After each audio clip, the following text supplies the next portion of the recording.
China's Financial Pathology Series, Episode 2, Using the Emperor's New Clothes of Statistical Standards to Conceal Dangerous Minefields.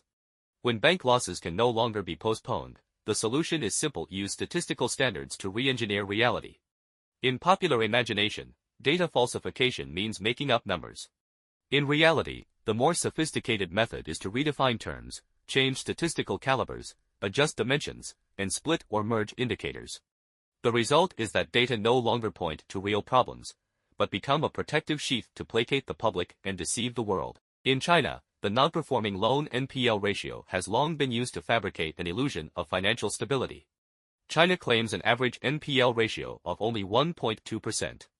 Yet tens of millions of private enterprises have collapsed, massive real estate collateral has turned into negative assets, and local governments have borrowed astronomical sums they cannot or will not repay. Under such conditions, what is a 1.2% NPL ratio if not a lie? We are told that M2 keeps growing, suggesting monetary expansion. Yet lived reality shows banks unwilling to lend, businesses unable to obtain financing, and rising friction in cash withdrawals and transfers. The reason is simple: M2 is not usable money.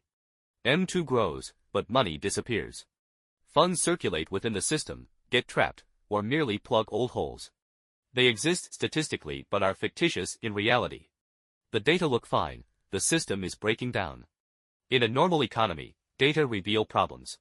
In today's China, their primary function is to prevent problems from being seen. The most typical example is the massive accounts receivable on bank balance sheets seemingly solid, but in reality piles of bad and dead debts tied to real estate and local financing vehicles. Once statistics replace reality, a dangerous cycle emerges: data claim risks are controllable, reckoning is delayed, reality worsens, and new statistical calibers are used to justify it again. This is self-deception elevated into a system. This is not technical failure but political choice. The greatest risk to China's financial system is not balance sheet deterioration, but the distortion of indicators and judgment itself, allowing people to celebrate while lying on a bed already on fire.